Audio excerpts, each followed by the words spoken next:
Em nome do Pai, do Filho e do Espírito Santo. Amém.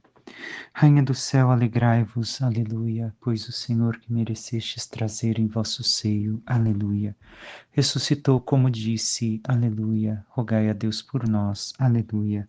Alegrai-vos e exultai, ó Virgem Maria, aleluia, pois o Senhor ressuscitou verdadeiramente, aleluia.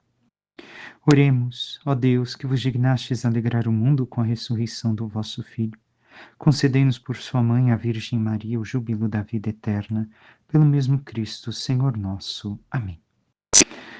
Caríssimo irmão e irmã, hoje nós meditamos a liturgia da quarta-feira, da terceira semana da Páscoa.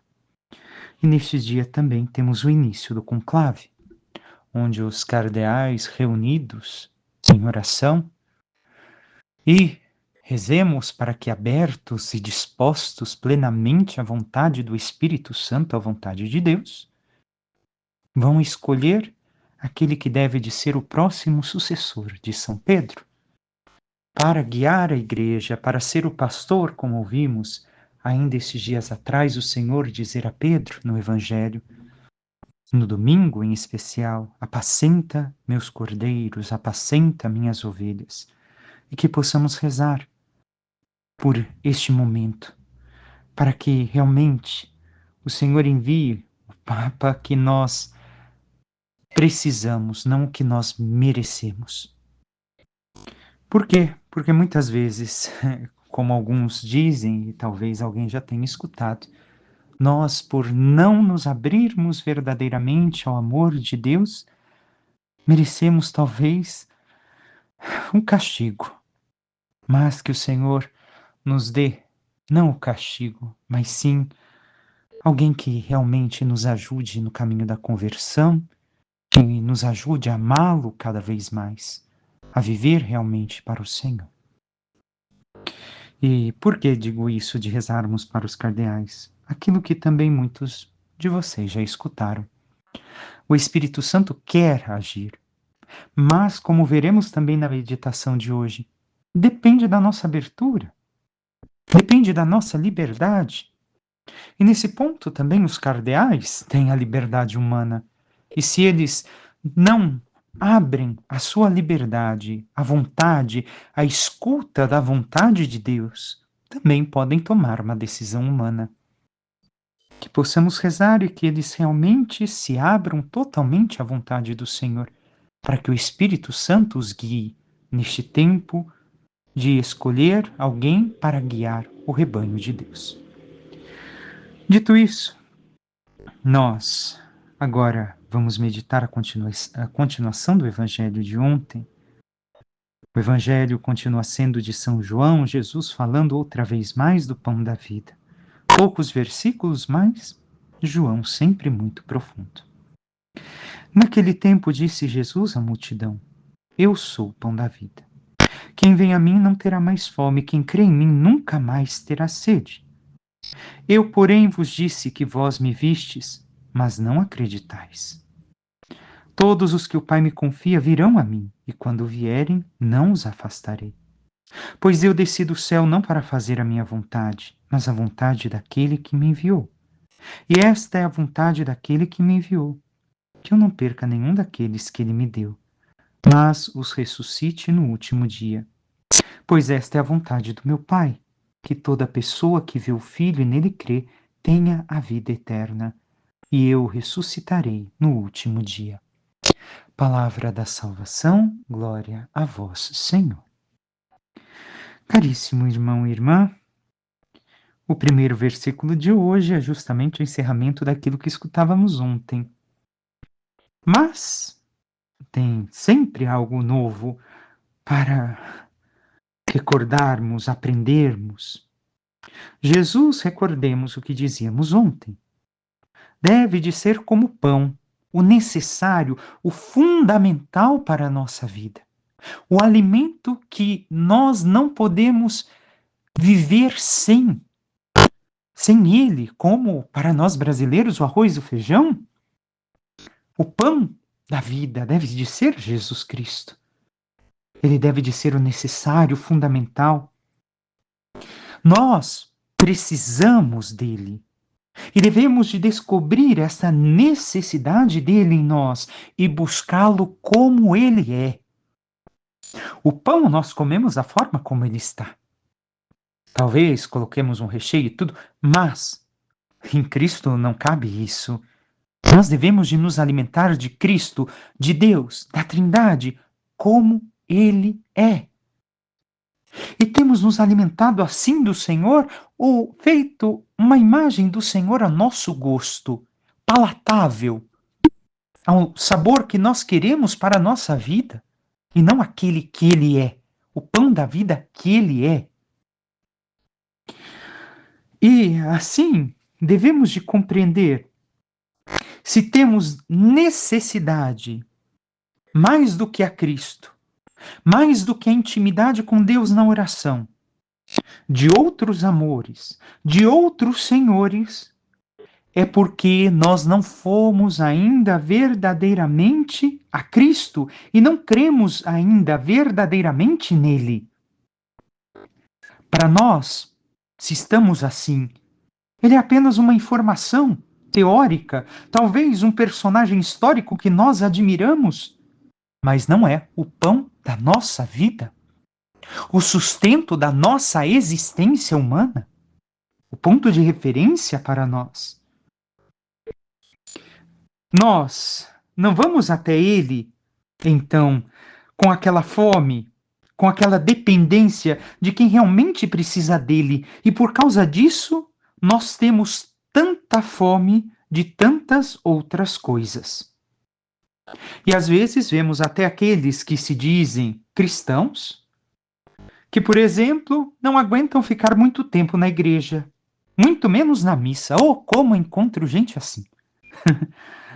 Não sei porque o Senhor me deu esse chamado de preparar bem a homilia, de fazer, me esforçar para dar este alimento da palavra às pessoas. Mas a gente vê pessoas impacientes na missa.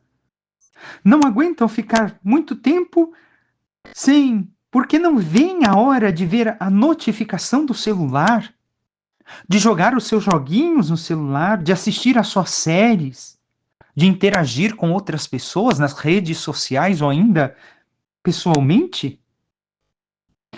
Essas pessoas, elas estão na igreja de maneira impaciente porque há mil e uma outras coisas, outras urgências do lado de fora, gritando no seu coração.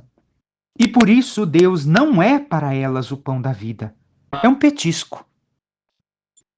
E, por isso, não tem necessidade de rezar, de estar em intimidade com Deus. E aqui cabe a mim e a você também nos questionar em relação a isso. Somos nós assim? Impacientes de estarmos com Deus, porque tenho mil e uma outras coisas para resolver, para fazer, cozinhar, passear, me divertir, estar com a família, brincar, isso e aquilo. Se somos assim, Jesus não é o pão da vida para nós. E se estamos impacientes na igreja, em especial na missa, Jesus não é o pão da vida para você? Por quê? Porque eu tenho pressa. Então é uma pessoa histórica, que eu penso, que eu admiro, mas não é o sustento da minha vida. E se nós não nos esforçamos em ter este momento de intimidade e oração com Ele, Ele ainda não é o pão da vida.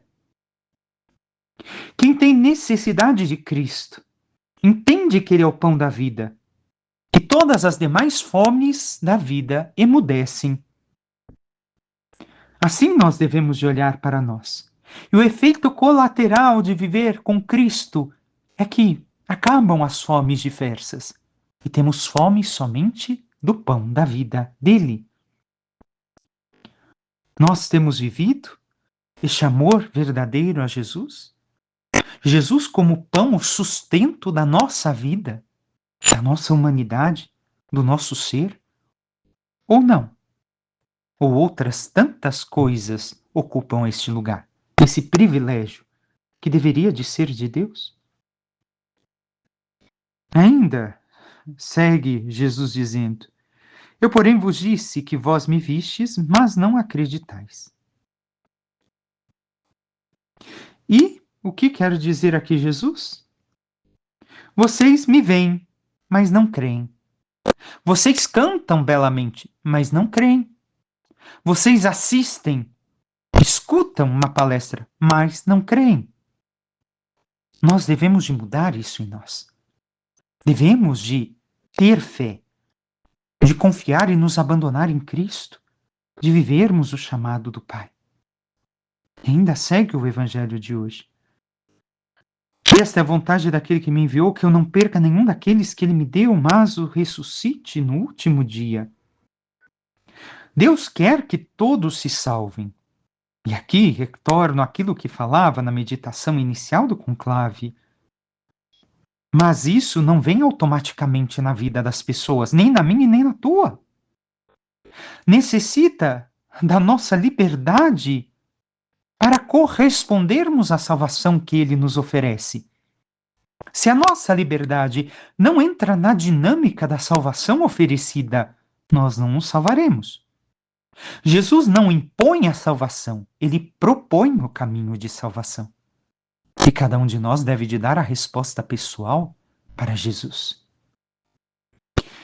É necessário, por isso, o que Jesus também indica aqui, arriscar. Amar é arriscar, é confiar, é abandonar-se naquele que se ama. Na Eucaristia, o Senhor se doa totalmente a nós. E nutrir-se dele significa entrar em sintonia com o coração de Cristo. Assimilar suas escolhas em nossa vida, assimilar seus pensamentos, seus comportamentos e viver como ele. E praticarmos as suas obras e exercermos a santidade de Deus em nós. E nós temos vivido desta forma para com o Senhor, nesta dinâmica do pão da vida, onde a Eucaristia nos transforma, onde a Eucaristia, como dizíamos ainda ontem, nos digere. Nós somos digeridos por ela e nos tornamos parte dela. Realmente, isso está em ato em nossa vida, pela comunhão, pela união, pela oração. Ou temos vivido frivolamente a nossa fé? Se vivemos assim, podemos sair do caminho da salvação, podemos perder a nossa salvação, irmão e irmã. Encerra o Evangelho de hoje. Pois esta é a vontade do Pai, que toda pessoa que vê o Filho e nele crê tenha a vida eterna, e eu o ressuscitarei no último dia. Jesus está dizendo que o que importa é ver o Filho e nele crer. E confiando, tendo esta fé verdadeira nele, assimilando a sua vida, devemos de ter fé que a salvação eterna nos espera. Mas realmente vemos o Filho? Cremos no Filho? Vivemos no Filho? O Salmo responsorial nos diz: aclamai o Senhor Deus, ó terra inteira.